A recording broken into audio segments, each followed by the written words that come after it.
Si tu as cliqué sur cette vidéo, c'est probablement parce que tu sais qu'une partie de ta personne se sabote et t'en as marre. Il y a 3 ans, j'étais exactement à ta place. Je signais des clients, je voyais l'opportunité, pourtant à chaque palier, quelque chose en moi sabotait la suite. Jusqu'au jour où je suis tombé sur une méthode égyptienne vieille de plusieurs millénaires pour éliminer l'auto-sabotage. Je l'ai testé sur moi et j'ai cassé mon plafond en 90 jours. Puis je l'ai appliqué à plus de 33 CEO que j'ai accompagnés et tous ont brisé leur palier de croissance également. Et pour te montrer à quel point elle est puissante, je l'ai même utilisée pour faire arrêter la cigarette à un proche à moi en 2 mois. Donc si tu es un CEO et que tu stagnes de manière inexplicable au même palier de croissance et que tu sens que tu t'auto-sabotes, laisse-moi te faire une promesse s'il te plaît. Dans les prochaines minutes, je vais te donner 7 ans de recherche métaphysique et psychologique et plus de 1200 heures de coaching testé avec des entrepreneurs condensés en 3 étapes. L'étape 1 t'expliquera la vraie psychologie de l'auto-sabotage. L'étape 2, l'erreur que 90% des entrepreneurs font qui les remet dans le sabotage en moins de 30 jours. Et l'étape 3, le protocole égyptien précis que j'ai adapté pour le contexte business moderne. Pour faire en sorte d'éliminer ton auto-sabotage et faire en sorte de scaler ton activité.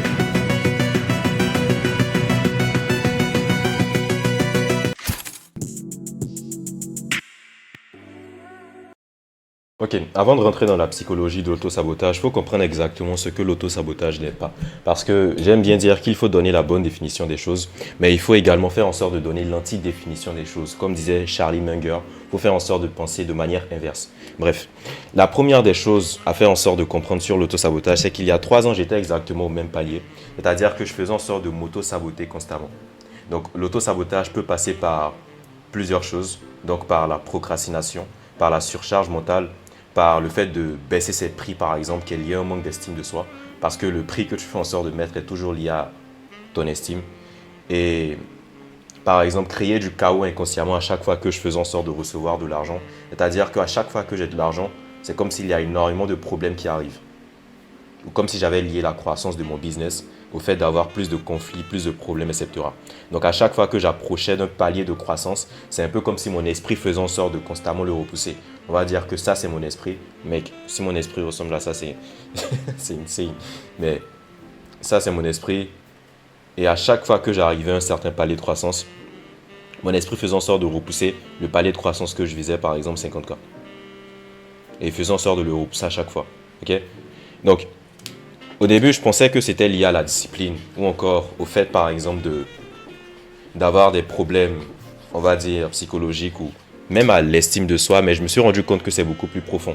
Et pendant à peu près 2 ans, j'ai stagné constamment au même endroit. C'est-à-dire que je faisais en sorte, par exemple, d'essayer de changer mes habitudes, essayer d'être plus discipliné ou encore de faire en sorte de changer tout simplement des choses externes, des choses, on va dire, superficielles. Et à chaque fois, je revenais constamment dans le même schéma.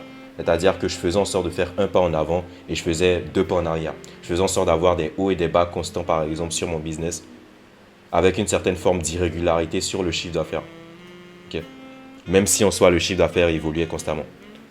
Donc à un certain moment, j'ai abandonné ces trucs de dev perso parce que je me suis dit que c'était tout simplement du bullshit et que ça ne marchait pas.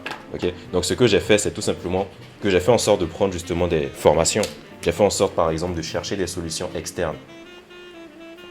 J'ai cherché des solutions externes du type, par exemple, des formations, des masterminds sur le business et faire en sorte de me concentrer sur mon activité. Mais le résultat était le même au final et je faisais en sorte de rester au même palier de croissance. Et malgré toutes les méthodes que j'avais fait en sorte d'utiliser, je restais bloqué au même palier de croissance, malgré mes compétences, malgré mes stratégies. Et surtout, je sentais que quelque chose bloquait en moi également. Rester bloqué au même palier. So, si c'est exactement la même chose que tu vis et que tu es un CEO, que malgré tes compétences de manière inexplicable, tu sais que tu devrais faire 2 fois plus. Et tu sais également que tes concurrents font 2 fois plus que toi avec moins de compétences, avec moins d'expertise, malgré le fait que tu as une meilleure offre, peut-être malgré le fait que tu as un meilleur contenu, ou encore malgré le fait que tu es tout simplement meilleur que lorsque tu fais en sorte de regarder la manière dont ils gèrent leur boîte. Il y a quelque chose que tu n'as pas compris justement par rapport au business et par rapport à l'auto-sabotage. Donc, j'ai eu le déclic lorsque je suis tombé sur une méthode égyptienne dans un livre précis que je fais en sorte d'afficher à l'image. Et ce que ce livre disait, c'est que il existe en réalité 3 plans. Okay? Il existe 3 dimensions aujourd'hui.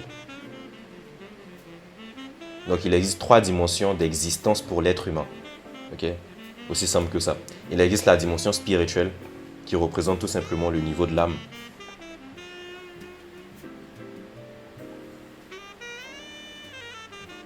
La dimension mentale qui représente ton esprit.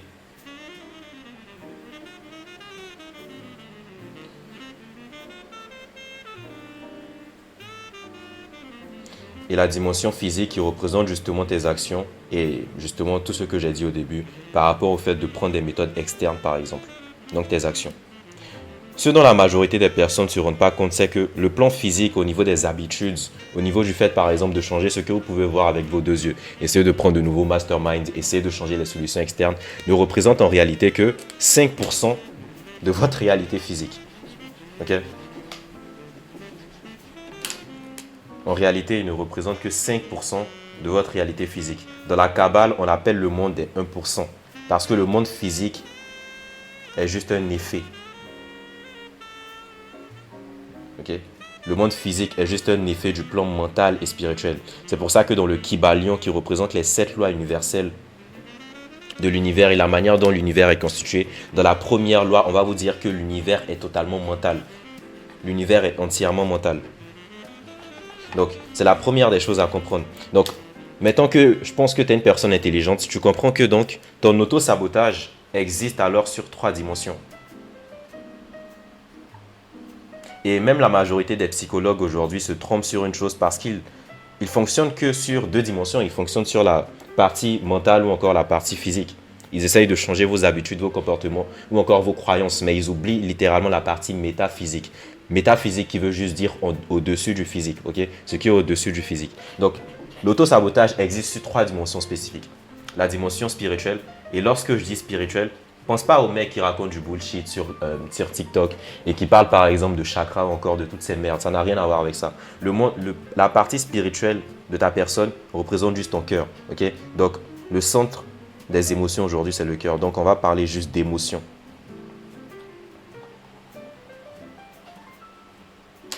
Donc l'auto-sabotage est à la fois émotionnel et même pratiquement émotionnel à 90% et à la fois mental au niveau de tes croyances, au niveau de tes pensées, au niveau de tes schémas répétitifs tout simplement. Et au niveau physique dans tes habitudes.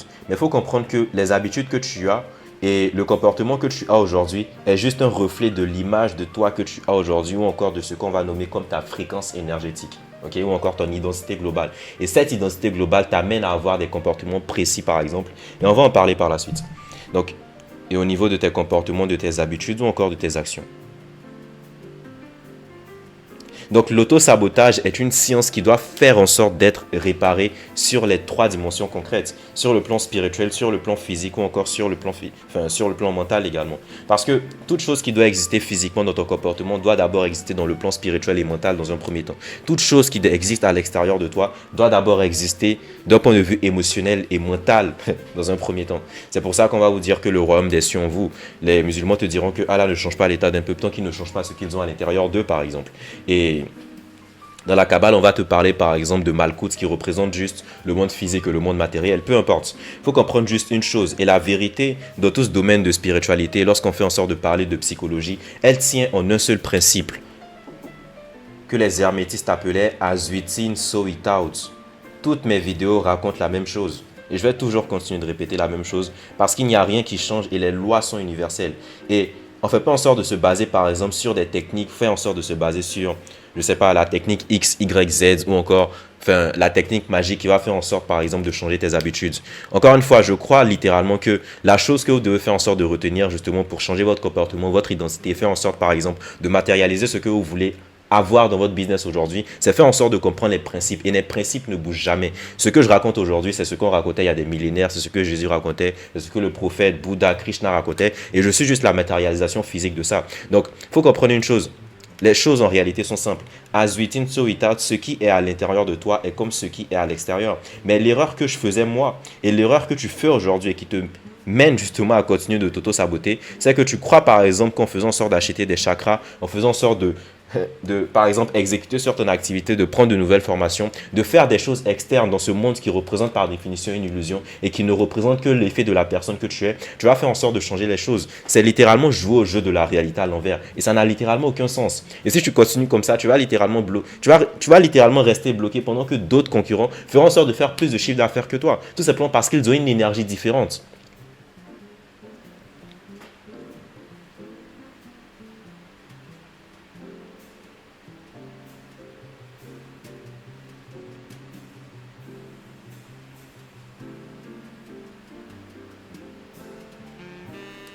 Donc, as within, so without, ce qui est à l'intérieur de toi est comme ce qui est à l'extérieur de toi. La base même de la spiritualité, c'est la non-dualité. Lorsqu'on fait en sorte de parler de non-dualité et de l'auto-sabotage d'ailleurs, on fait en sorte juste de parler du fait que tu n'es pas séparé de ton monde physique. Toi et ton monde physique, vous faites qu'un. C'est pour ça que dans le développement personnel, etc., on va faire en sorte de vous parler par exemple du fait de changer votre identité, du fait de changer ce que vous avez à l'intérieur de vous pour changer les choses à l'extérieur également. Donc, la chose qu'il faut comprendre pour tous tes mécanismes auto-saboteurs, que ce soit la procrastination, le fait de baisser tes prix liés à l'estime de soi, le fait tout simplement de t'auto-saboter un certain palier, est littéralement lié à ça. Maintenant, la chose qu'il faut comprendre, une fois maintenant que tu as compris que l'auto-sabotage existe sur les 3 dimensions et que ce n'est pas lié à tes comportements, encore tes habitudes, mais à ce qu'on va nommer par la suite, il y a une chose réelle à comprendre sur l'auto-sabotage.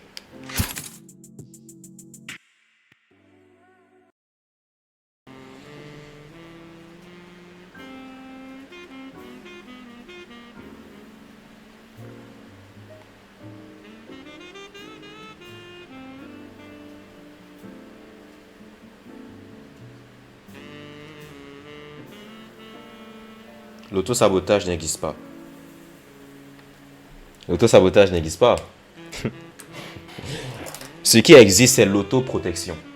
Tu t'auto-sabotes pas parce que le terme auto-sabotage, c'est un peu comme si tu disais que ton esprit cherchait par exemple à te faire du mal. C'est un peu comme si tu me disais aujourd'hui que tu étais un CEO et que tu voulais faire en sorte par exemple de faire 100 000 euros, mais ton esprit est contre toi. Ton esprit n'est jamais contre toi. C'est toi-même tu es contre toi dans un premier temps. Il faut comprendre que ton esprit fait juste en sorte de refléter les croyances et la structure de ton monde interne. Donc ton esprit ne veut pas ton bien, ton esprit ne veut pas ton mal. Il veut juste te refléter. Et tout ce que tu vois à l'extérieur de toi te reflète parfaitement. Donc ce terme auto-sabotage doit être totalement supprimé. Ton esprit en réalité t'auto-protège.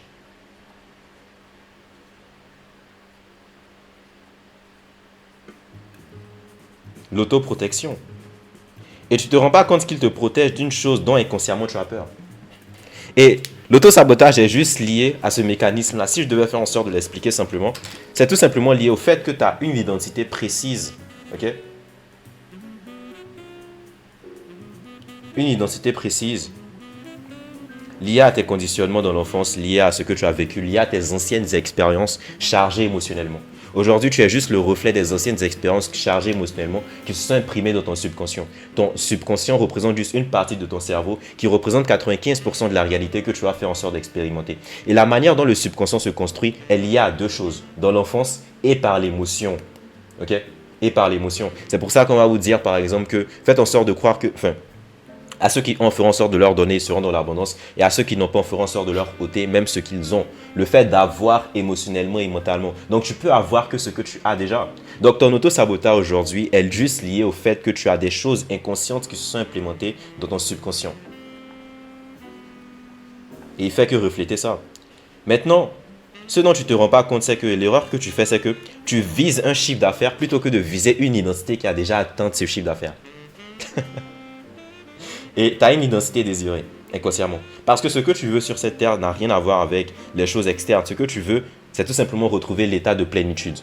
Et c'est pour ça qu'on entreprend tous d'ailleurs. Regarde toutes les choses que tu fais en sorte de faire dans ton activité aujourd'hui et donne-moi une seule chose que tu ne fais pas pour avoir un état interne différent. Que ce soit pour l'argent, tu cherches la sécurité. Que ce soit pour la liberté financière, tu cherches la fluidité, la relaxation et la paix interne inconsciemment. Et c'est tout simplement l'état de plénitude que l'être humain cherche. C'est pour ça que David Hawkins disait que en réalité, l'être humain veut juste redevenir Dieu. Ou encore, on va vous dire que tant que vous ne redeviendrez pas enfant, vous ne rentrerez jamais dans le royaume des cieux, qui est juste représenté par le fait de revenir à l'état avant les conditions, avant les conditionnements, avant l'ego, à l'état avant tous les traumas que tu as fait en sorte de vivre. C'est pas le sujet. Identité désirée. Et cette identité désirée menace l'autre. L'identité désirée que tu vises n'est pas alignée à ce que ton subconscient a enraciné comme vrai. Encore une fois, il n'y a aucune réalité qui existe tant que ton subconscient n'a pas accepté cette suggestion comme vraie. Je vais te donner un exemple très simple. Regarde les personnes, par exemple, qui vont vous dire que Jésus les a sauvés, par exemple, à l'église. Parce qu'ils vont là-bas et tout d'un coup, le pasteur fait un miracle et... Ils sont guéris tout d'un coup. C'est même pas lui qui les a guéris en réalité, c'est eux-mêmes qui se sont guéris parce qu'ils ont accepté la subjection du fait qu'ils sont déjà guéris. Et ça, on peut le voir également avec Joe Dispenza qui fait en sorte par exemple de guérir des personnes juste grâce à la méditation, des personnes littéralement qui ont du cancer, qui ont des maladies par exemple qu'on ne peut pas soigner logiquement. Donc ce que je veux dire par là, c'est que ton subconscient a juste enraciné des choses précises. Et le fait de partir dans ce que tu veux, par exemple, le fait de faire plus de chiffre d'affaires, le fait de partir dans ton identité désirée, lui fait peur en réalité. Et c'est là qu'on va rentrer dans les différents mécanismes de l'auto-sabotage pour que tu comprennes. Je suis vraiment excité par cette vidéo parce que si je l'avais eu il y a 2 ans, j'aurais tellement évité de perdre de l'argent inutilement. Ok, donc, il y a un concept que tu dois comprendre avec l'auto-sabotage, c'est le thermostat financier. Et je recommande à tout le monde de partir lire le livre The Big Leap, je pense. J'ai oublié le nom de l'auteur, mais je ferai en sorte de le mettre à l'écran encore une fois. Qui parle justement du thermostat financier. Il faut comprendre que tu es un peu comme un verre d'eau. Prenons juste que tu es un verre d'eau. Okay? Et ton verre d'eau, par exemple, il fait cette taille-là. Donc, la majorité de l'eau que tu peux faire en sorte de recevoir, l'eau qui représente juste l'abondance, la majorité de l'eau que tu peux faire en sorte de recevoir, elle est limitée à ça. Ok? Elle est limitée à ça. On va dire par exemple que tu peux faire en sorte de recevoir une abondance, spécifiquement il était fait pour recevoir une abondance de max 15 000 euros. On va dire que c'est ton verre. Et l'identité que tu fais en sorte de viser justement, demande un plus gros thermostat financier. Par exemple 50 000 euros. Ou peu importe, adapte-le à ta situation et au chiffre d'affaires que tu veux faire en sorte de faire, s'il te plaît. 50 000 euros. Et le thermostat doit tout simplement grandir. Ok? Donc c'est pour cette raison qu'à un certain moment, lorsque tu fais en sorte d'arriver, lorsque tu essayes de dépasser ce niveau-là, le thermostat te ramène en bas. À chaque fois. À chaque fois, à chaque fois, à chaque fois. C'est un peu comme si par exemple, il y avait un problème de chauffage dans ta maison et qu'il faisait extrêmement froid et que tu essayais par exemple de faire en sorte de rentrer dans la pièce et de réchauffer la pièce avec tes mains en faisant ça. C'est ce que tu fais exactement lorsque tu essayes par exemple de changer tes actions externes. Sachant qu'il faut juste faire en sorte de régler le thermostat financier qui s'est créé justement dans l'enfance et par tes expériences chargées émotionnellement, par ta capacité de recevoir des choses sans travail dur, par ta capacité à recevoir de la sécurité. Okay? Donc il te protège en réalité, il te ramène au niveau où c'est safe pour toi. Parce qu'inconsciemment, tu ne te rends pas compte que tu as peur de réussir. Oups. Je viens de révéler le vrai mécanisme. L'auto-sabotage est lié à la peur de la réussite. Trop de personnes parlent de la peur de l'échec. Vous n'avez pas vraiment peur de l'échec. Vous avez peur de réussir généralement. En tout cas, si tu t'auto-sabotes et que tu es toujours là en train de regarder. Bref. Soyons sérieux. Soyons corporate, s'il vous plaît. Peur de réussir. Donc, ton subconscient a peur de ce que tu désires consciemment.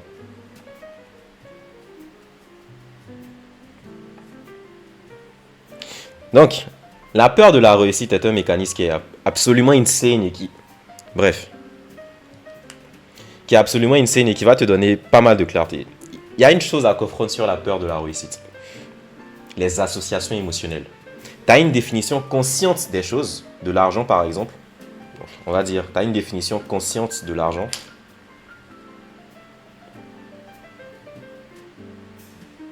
Et une définition subconsciente de l'argent. Et je vais te donner l'exemple d'un de mes clients, Pierre, qui a exactement ce même mécanisme. Et même moi, je l'avais. C'est-à-dire qu'à chaque fois que je faisais de l'argent, par exemple, j'avais l'impression que l'univers voulait juste me voler mon argent. Littéralement. Et c'est également le même mécanisme que j'ai vu également chez Pierre. Et on se l'est dit en call, et j'étais en train de réfléchir. Et je me disais, pourquoi à chaque fois, il fait en sorte de matérialiser l'opposé de sa réalité désirée? C'est tout simplement parce que d'un point de vue subconscient, il a enraciné le fait que l'argent est égal au conflit.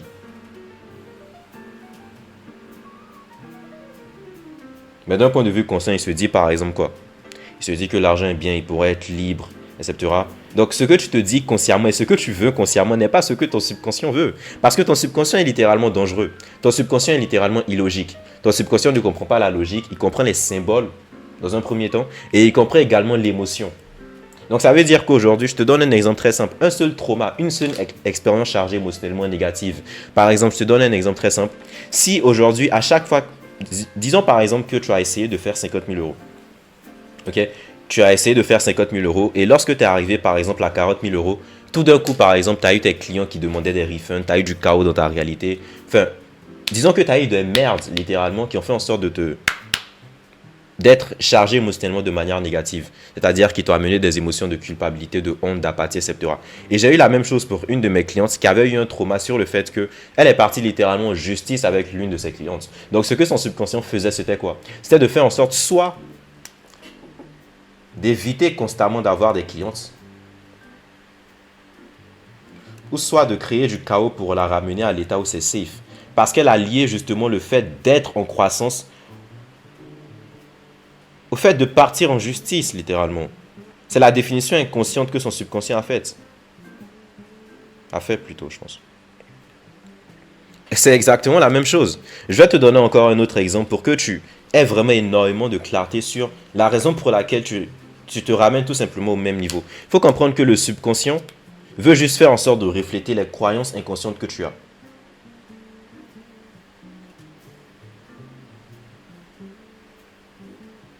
Donc, tu ne te rends pas compte que tu as une limite auto-imposée. Il y a un décalage entre ce que tu veux et ce que tu désires. Et inconsciemment, tu penses ne pas le mériter ou tu penses devenir une autre personne si tu fais en sorte de faire ton chiffre d'affaires. Ou tu penses qu'il y aura plus de chaos, plus de responsabilités. La question à te poser, je ne peux pas nommer littéralement tous les scénarios. Je pense que tu peux le comprendre à ta personne. La question à te poser aujourd'hui, c'est quelles sont mes expériences les plus chargées émotionnellement liées à l'argent? Quelles sont mes expériences les plus chargées émotionnellement négatives liées à l'argent dans l'enfance?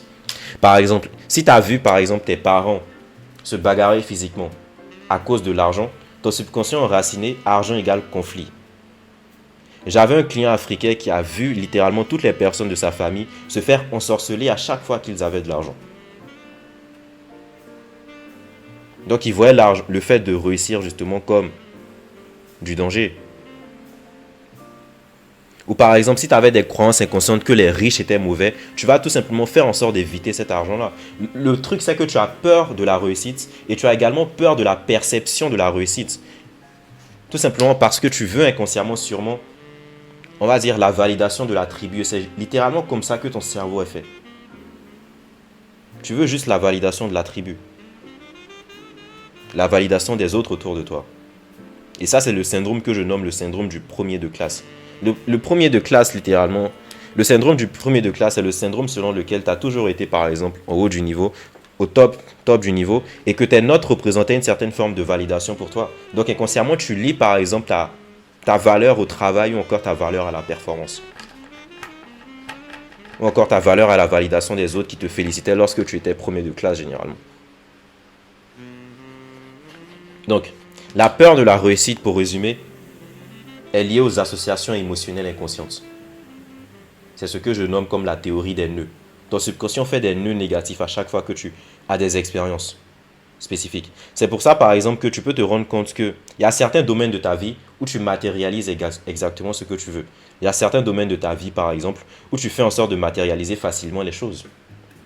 Moi, par exemple, pour moi, lorsque j'étais bloqué au même niveau de croissance, c'est littéralement une Porsche que j'avais manifestée. Enfin, quand je dis une Porsche, elle n'était pas à moi, mais il y a différents domaines de ma vie où je faisais en sorte de manifester des choses de manière tellement fluide, de manière tellement rapide. Et je me demandais constamment pourquoi pour l'argent je fais en sorte de créer du chaos constamment dans ma réalité. Ou littéralement c'est un peu comme si j'avais peur d'avoir de l'argent ou mon subconscient faisait en sorte de m'auto-saboter constamment. C'est lié à ça, aux associations émotionnelles négatives. Donc la meilleure manière pour faire en sorte de te rendre compte des associations émotionnelles que tu as, c'est de repartir dans tes traumas, plus dans l'enfance et la relation que tu as avec tes parents. C'est littéralement le cheat code pour faire en sorte de matérialiser ce que tu veux dans ton business. Et d'ailleurs, si tu es un entrepreneur et que tu fais au minimum 50 000 à plusieurs millions d'euros par mois et que tu es bloqué littéralement même par les croissances, malgré tes stratégies, malgré tout ce que tu fais en sorte de faire aujourd'hui, tu as l'impression qu'il y a un blocage spécifique à l'intérieur de toi. Il faut faire en sorte de réserver un call avec moi directement pour que je fasse en sorte tout simplement de changer ta fréquence et faire en sorte de changer tout simplement la réalité, parce que avant que toute chose existe dans ton business, elles doivent d'abord exister à l'intérieur de toi. Et c'est la même chose que tu peux voir, par exemple, pour les clients que je suis en train d'afficher sûrement à l'image. Et On prend 12 personnes par mois. Lien en description. Donc, ok, ça n'écrit plus. Repars par exemple. Rends-toi compte des traumas que tu as eu par rapport à l'argent. Rends-toi compte de l'image par exemple que tu avais de l'argent, que tes parents avaient de l'argent également dans l'enfance, et ce que tu as expérimenté émotionnellement par rapport à ça. Et demande-toi par exemple, quelle était la définition de tes parents sur l'argent? Est-ce que l'argent était source de conflit? Est-ce que l'argent était rare? Est-ce que l'argent était vu comme une chose qui n'était pas faite pour vous, etc. Tu te rendras compte de ce qui t'amène à avoir peur de réussir. Ou peut-être que tu te dis que tu vas être une autre personne grâce à l'argent parce que l'image que tu vois des personnes dans le scaling business aujourd'hui en ligne est littéralement juste une image qui est superficielle et qui manque réellement de sagesse parce qu'on fait en sorte de lier la réussite juste au fait d'avoir des Porsche. Pour moi, la réussite est énergétique dans un premier temps, mais bon.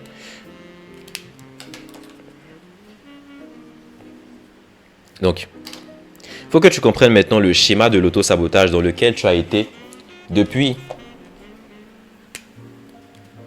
presque, je sais pas, 2 ans, 3 ans, des années.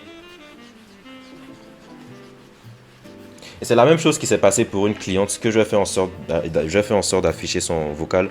Elle avait littéralement peur de se montrer. Elle avait peur de se montrer. Et lorsqu'elle a fait en sorte de prendre juste un call avec moi, elle a fait en sorte d'éliminer près de 6 mois d'auto-sabotage en l'espace de quelques heures avec mon call. Donc, regarde mon contenu, applique ce que je dis. Mais être en appel avec moi et faire en sorte de regarder ce que je dis et de l'appliquer, c'est 2 jeux totalement différents. Que là, non, mais vraiment, quand je te dis que là, j'ai changé de mindset, c'est réel, dans le sens où j'essaye au maximum de me connecter à la Sarah qui a un chiffre d'affaires monstrueux, qui est dans une posture de leaduse, vraiment une coach affirmée, etc. Donc là, tu iras voir, j'ai un peu changé mon positionnement sur LinkedIn, enfin, dans le sens où j'ai changé ma bannière, j'ai changé ma photo de profil, j'ai optimisé mon profil, etc. Et rien qu'en faisant ça, c'était quand vendredi, j'ai pris 4 rendez-vous. Ça m'était jamais arrivé, donc j'étais hyper contente. Hier, j'en ai fait 2. Aujourd'hui, là, je viens d'en finir un. Et la semaine prochaine, ce sera l'autre. Mais c'est vrai que là, il y a tout qui s'accélère et je suis hyper contente. En fait, je me vois, j'étais vraiment, je cherchais à me cacher, je cherchais à ne pas avoir de rendez-vous parce que j'appréhendais. En fait, j'étais vraiment cette fille timide. Je voulais pas, je pense qu'à l'intérieur, je voulais pas faire de l'argent. Je sais pas comment dire. Alors que là, maintenant, je suis happée à faire de l'argent. J'ai vraiment envie. Et là, je suis motivée à fond. Enfin, je sais pas trop comment te l'expliquer.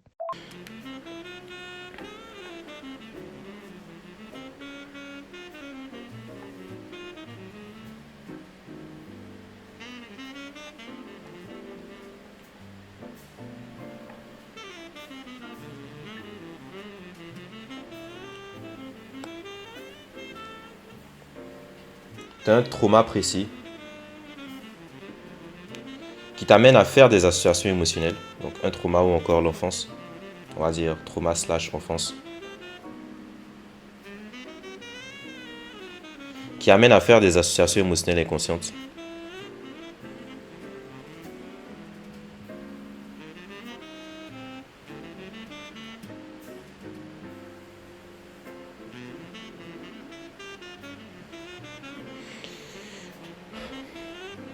Ces associations émotionnelles t'amènent à avoir une équation sur la sécurité.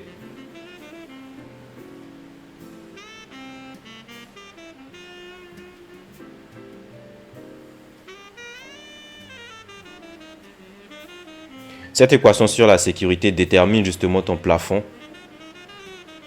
Ce plafond inconsciemment crée des comportements auto-saboteurs à chaque fois que tu essayes par exemple à chaque fois que tu essayes de dépasser ton plafond. Et inconsciemment tu recrées la même boucle parce que tu es dans une émotion de honte, de frustration, encore de culpabilité. Donc pour casser l'auto-sabotage, il faut faire en sorte de revenir à la base même de la chose. Premièrement, faire en sorte de casser l'identification que tu as directement au trauma ou encore à l'enfance de ce qui s'est passé. Et surtout, éviter, lorsque tu fais en sorte de retomber dans les anciens schémas, éviter de rentrer dans une certaine forme d'auto-condamnation. L'auto-condamnation, c'est le karma. Le karma n'existe pas. Le karma n'existe pas. Par contre, l'autocondamnation, c'est le karma. La culpabilité que tu ressens au fait de t'auto-saboter, justement, recrée tout simplement la boucle. Et si j'avais su ça, j'aurais tellement gagné du temps parce que il faut comprendre une chose, c'est que certes, ton auto-sabotage vient de plus loin, vient des traumas, encore vient de l'enfance. Mais par contre, ce qui fait en sorte de recréer totalement la boucle dans laquelle tu es, c'est tout simplement parce que tu es dans une boucle émotionnelle constante. Tu es dans la même boucle émotionnelle et mentale. Donc, il faut que tu repères exactement l'émotion que tu ressens lorsque tu es dans l'auto-sabotage et lorsque tu t'auto-sabotes.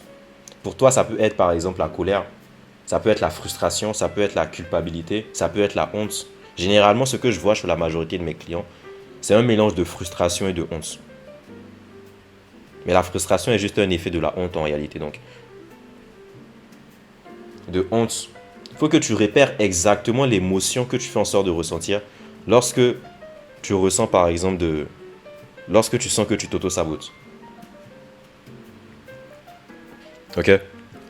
Donc, en faisant en sorte justement de casser la boucle émotionnelle dans laquelle tu es, et je vais te montrer comment grâce à la méthode que j'ai utilisée également sur un de mes amis qui s'appelle Lusion. Enfin, Lusion par exemple, c'est une histoire qui me plaît. Et d'ailleurs, je sais qu'il va regarder cette vidéo MDR. Mais c'était un de mes amis que j'ai arrêté il a arrêté la cigarette en l'espace de 2 mois, sachant qu'il fumait depuis 10 ans.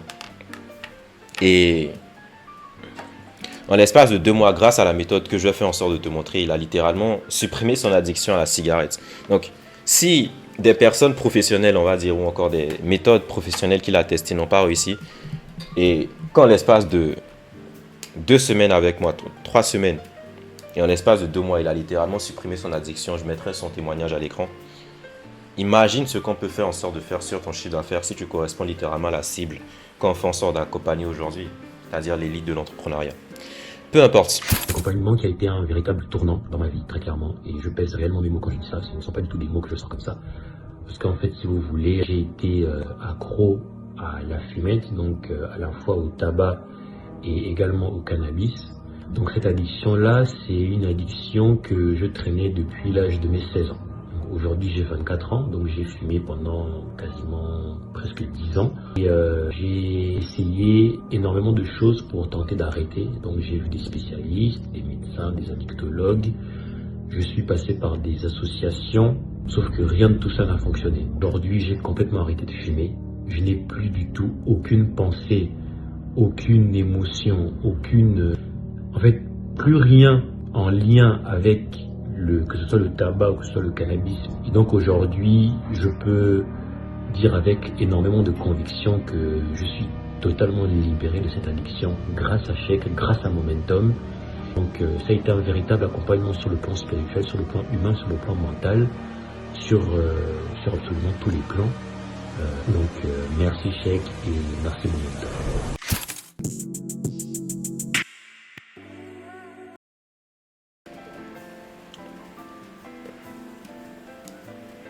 Donc, il faut que tu repartes spécifiquement dans l'enfance, comme je l'ai dit. La première des choses que tu dois faire, c'est la détection. Encore une fois, il n'y a pas de changement sans la prise de conscience de la personne que tu es. Okay? Donc ici, tu ne fais rien. Tu fais juste en sorte de détecter, comme je te l'ai dit, l'association émotionnelle que tu as, donc association émotionnelle, plus l'émotion spécifique qui te maintient dans la même boucle que tu ressens. Colère, frustration, honte, culpabilité. Et en faisant en sorte de te rendre compte de ça, il faut que tu comprennes une chose. L'émotion que tu fais en sorte de fuir, c'est exactement celle qui t'amène à être bloqué au même palier de croissance. Je t'ai dit depuis le début que la base même de tout ce que je vais te dire dans cette vidéo se base sur un seul principe. As within, so without. Ce qui est à l'intérieur de toi est comme ce qui est à l'extérieur. Tes émotions font en sorte de créer la réalité et pas tes pensées. Okay? Parce que tes émotions sont le langage de ton subconscient. Les émotions sont le langage de Dieu. Peu importe. Donc, spécifiquement, ce que tu dois faire, c'est de faire en sorte de repérer l'émotion que tu as fait en sorte d'avoir, par exemple, et que tu fais en sorte d'éviter, et de faire en sorte de la ressentir. Parce que si, as within, so without, ce qui est à l'intérieur de toi est comme ce qui est à l'extérieur, ça veut dire que ce que tu gardes à l'intérieur de toi et ce que tu fuis à l'intérieur de toi se reflète à l'extérieur. Ça fait sens. Ce que tu fuis à l'intérieur de toi se reflète constamment à l'extérieur. C'est pour ça que Carl Jung disait qu'il fallait faire en sorte, par exemple, pour faire en sorte d'avoir de la lumière, tu ne fais pas en sorte de chercher des signes de lumière, tu fais en sorte de rentrer dans l'ombre, dans les parts sombres de toi-même et de faire en sorte justement de le transformer en lumière. Et la base même de tout ce truc de manifestation n'a rien à voir avec les visualisations, les affirmations. La base même de la manifestation et du fait de matérialiser tes désirs plutôt, du fait de faire plus d'argent, etc., se base sur un seul principe, transformer l'obscurité en lumière. C'est juste ça. Et l'auto-sabotage, c'est également ça. Tu dois faire en sorte de transformer l'obscurité, les parts de toi inconscientes, tes peurs, tes croyances inconscientes, tes traumas, tes associations émotionnelles négatives, les parts de toi qui représentent la frustration, la culpabilité, la honte, l'apathie, et faire en sorte de les transformer en lumière, en joie, en paix, en illumination, etc. Sur la map de la conscience, on peut voir différents niveaux de conscience qui représentent juste en réalité ta fréquence énergétique qui est la base de ton énergie globale. Okay? Donc, c'est également ça que tu dois faire, c'est faire en sorte de repérer l'émotion spécifique. Et la deuxième des choses, rentre justement dans cette scène-là. Rentre dans la scène que tu fuis, rentre dans l'émotion que tu fuis et fais en sorte de totalement l'aimer. Parce que il y a une chose que je veux qu'on comprenne par rapport à ce domaine de spiritualité, que j'aime pas d'ailleurs, et on peut le voir dans toutes mes vidéos, c'est qu'il parle généralement de paix et d'amour. Si tu veux vraiment être dans la paix et dans l'amour, tu dois faire en sorte d'accepter toutes les parts inconscientes de toi également. Tu dois faire en sorte d'accepter la part de toi, par exemple, qui représente la peur, les parts inconscientes de toi que tu as rejetées. Sinon, comment faire en sorte de t'aimer toi-même si tu t'aimes à moitié? C'est-à-dire que tu aimes une partie de toi et tu n'aimes pas une autre partie. Tu aimes une partie de toi, mais tu n'aimes pas tes traumas, tu n'aimes pas les choses qui se sont passées dans l'enfance ou encore les parts négatives de ta personne. C'est pas l'amour de soi, ça. Tu n'auras jamais une paix intérieure stable tant que tu ne feras pas en sorte de rentrer justement dans les parts sombres de ta personne et de totalement les aimer. Donc, ils parlent de paix et d'amour, mais en réalité, ils ne s'aiment pas totalement, tout simplement parce qu'ils n'ont pas alchimisé. Ils n'ont pas alchimisé ce qu'ils doivent alchimiser. Ils n'ont pas changé ce qu'ils doivent changer. Et ils détestent toujours une part inconsciente de leur personne. C'est pour ça qu'on voit des projections constantes. Toutes les personnes aujourd'hui, par exemple, dans le domaine Red Pill ou encore les mecs qui font en sorte de parler de séduction et qui te disent, par exemple, que les femmes sont des putes, ou encore les femmes qui te disent que les hommes sont des putes, c'est juste des exemples que je prends. C'est tout simplement des projections internes de leur propre état interne dans un premier temps. Ils font en sorte de projeter juste ce qu'ils ont à l'intérieur d'eux. Et c'est sûrement également ce que tu fais. Regarde tout ce que tu détestes chez les autres et regarde si c'est une part inconsciente de toi que tu as accepté ou pas du tout. Et je pense que tu auras un certain déclic par rapport à ça. Rentre dans l'émotion spécifique de honte, de culpabilité, d'apathie. Rentre dans tes traumas spécifiques et ressens toutes ces émotions-là. Parce que c'est comme ça que tu vas faire en sorte de démarrer réellement. Et tu vas faire en sorte justement d'éliminer toute forme d'auto-sabotage. Parce que par exemple, les personnes qui procrastinent, ne procrastinent pas, elles font en sorte d'éviter une émotion précise. La dernière fois, j'étais avec un mec qui est venu en appel avec moi, en appel de découverte, et qui a fait en sorte de me dire qu'il voulait totalement exécuter, qu'il voulait faire en sorte d'arrêter de procrastiner. Je lui ai dit, ok, on a fait en sorte de regarder Septera, et l'émotion qu'il faisait en sorte de fuir en réalité, c'était la honte, liée au perfectionnisme. C'est-à-dire que lorsqu'il faisait en sorte d'exécuter, il avait un mécanisme selon lequel il voulait faire en sorte de faire les choses parfaitement. Okay? Ce qui en réalité représente encore une fois la surface. Il voulait faire les choses parfaitement parce qu'inconsciemment dans l'enfance, il avait eu cette association émotionnelle du fait que s'il n'est pas parfait, alors il ne sera pas aimé. Donc pour lui, s'il ne fait pas les choses parfaitement, alors inconsciemment, il perd son identité de base. C'est lié tout simplement à l'amour conditionnel. Le fait de te dire par exemple dans l'enfance, check par exemple, fais X et tu auras X. Aie des bonnes notes et tu auras X. Par exemple, pour toi, ça peut être fait X et tu auras Y, par exemple. Inconsciemment, c'est ce que les parents font. À travers l'amour conditionnel qu'ils font en sorte de te donner. Donc, tu répètes exactement ça dans ton schéma de procrastination aujourd'hui. En faisant en sorte d'éviter justement le fait d'être imparfait, parce que le fait d'être imparfait représente pour toi quoi? De la honte, de la culpabilité, de la frustration, et représente le fait de perdre de l'amour. Donc c'est cette émotion de honte qu'il faisait en sorte d'éviter. Et lorsqu'on a fait en sorte par exemple de ressentir totalement cette émotion de honte et qu'il fasse en sorte de l'accepter, qu'il fasse en sorte d'accepter cette part de lui-même, il a littéralement arrêté de procrastiner tout simplement. Et c'est la même chose pour la surcharge mentale, le fait d'overthink. On va faire des vidéos sur tous ces domaines. Calme. Donc, une fois que tu as fait en sorte de ressentir l'émotion spécifique, tout ce que tu as à faire chez entrepreneur, c'est de faire en sorte de réécrire la scène.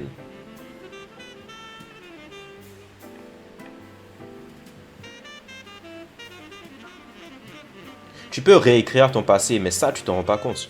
Ce qui est passé pour toi est toujours présent dans ton subconscient. Parce que ton subconscient, pour lui, le passé existe toujours Et le futur existe déjà. C'est pour ça que Tony Robbins aime beaucoup parler du moment présent et que c'est tout ce qui existe. En réalité, c'est le cas. Parce que toutes les expériences qui se sont passées dans ce que tu nommes toi comme passé et dans la manière dont tu vois le temps de manière linéaire se recréent justement dans ton subconscient au présent. Donc les expériences qui se sont passées sont en train de se passer justement dans ton subconscient.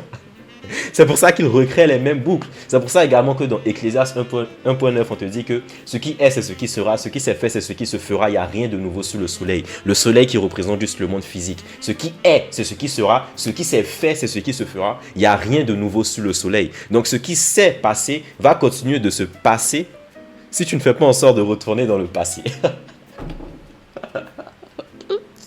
Donc la chose que tu dois faire en sorte de retenir là, c'est de faire en sorte de comprendre que tu dois faire en sorte de revenir dans le passé, pas pour faire en sorte de changer la mémoire, parce que l'événement en tant que tel est arrivé, mais faire en sorte de changer l'émotion que tu as vécue justement dans ce truc-là. Parce que tu ne te rends pas compte que ton subconscient en back-end, justement, ressent toujours ces émotions-là et continue d'attirer les mêmes événements sans cesse. Et c'est ce que moi aussi j'ai ressenti et j'ai vu. Je continuais d'attirer les mêmes clients sans cesse, les mêmes traumas sans cesse, les mêmes événements sans cesse, mais juste avec des visages différents.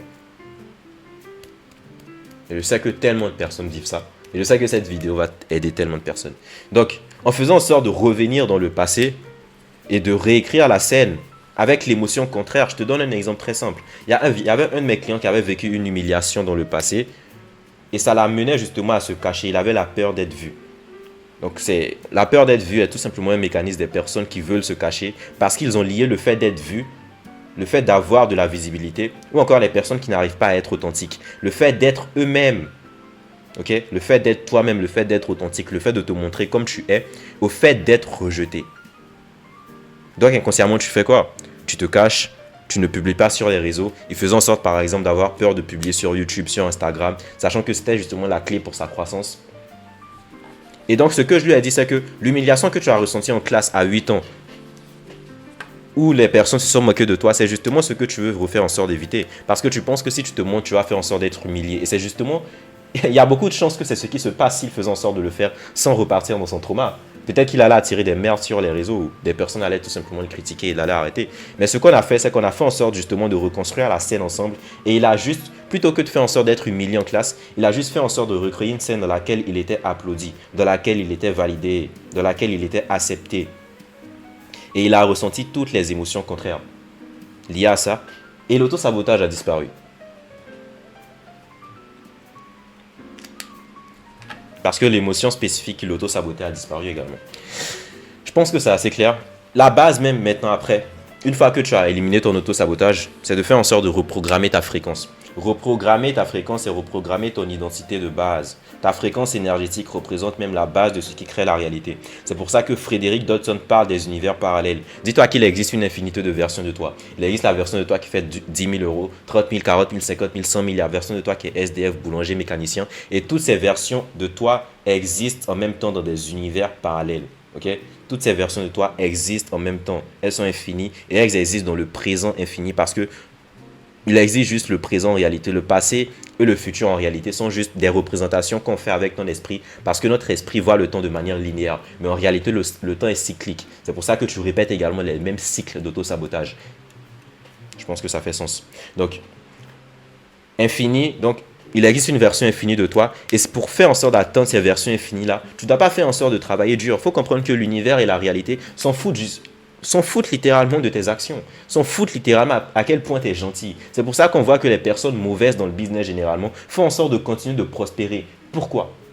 Parce qu'ils n'ont pas d'autocondamnation, ils ne ressentent pas de culpabilité par rapport au fait de prendre la place, par rapport au fait, par exemple, de prendre ce qui est à eux. Ils n'attendent pas la permission des autres parce qu'ils ont leur propre permission interne. Et si tu attends la permission des autres, c'est tout simplement parce que tu n'as pas ta propre permission. Si tu attends la validation des autres, c'est tout simplement parce que tu n'as pas ta propre validation. Et si tu attends également l'amour des autres, c'est tout simplement parce qu'il y a une partie de toi que tu n'aimes pas inconsciemment. Donc ce que tu cherches à l'extérieur de toi, c'est ce qu'en réalité tu veux à l'intérieur de toi. Et l'amour des autres que tu veux en réalité, ce n'est même pas l'amour des autres que tu veux, c'est inconsciemment ton propre amour à travers eux que tu veux. Trop de personnes cherchent à avoir de la visibilité plutôt que d'être vues par leur propre personne. Ah, c'est également une phrase que j'adore. Donc, fréquence. Pour faire en sorte de changer ta fréquence, il y a différentes caractéristiques à changer. Et tu peux faire en sorte de regarder la vidéo sur les 3 heures dans laquelle je te montre littéralement comment changer ta fréquence. Il faut faire en sorte de changer l'enfance, il faut faire en sorte de changer ses croyances, tes pensées chargées d'émotions.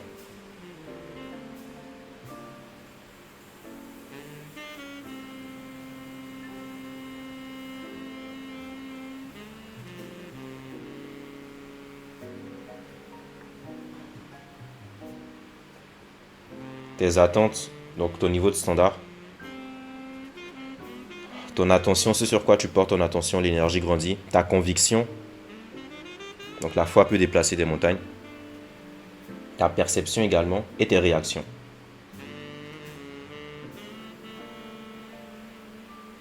En faisant en sorte de changer ces différents aspects-là, tu rentres justement dans ta nouvelle ère, tu rentres justement dans ta nouvelle identité. La nouvelle identité ne s'incarne pas par de nouvelles habitudes, elle s'incarne par une nouvelle fréquence énergétique. Ce que l'univers veut, ce que ton business veut. Si tu veux faire en sorte de casser ton plafond de croissance aujourd'hui, et si tu es un entrepreneur, c'est tout simplement être l'équivalent mental et émotionnel de ce que tu désires. Pour faire en sorte d'éviter de rester au même palier de croissance. Je pense que c'est assez clair. À toi de jouer et j'espère que tu pourras faire en sorte d'éliminer l'auto-sabotage maintenant.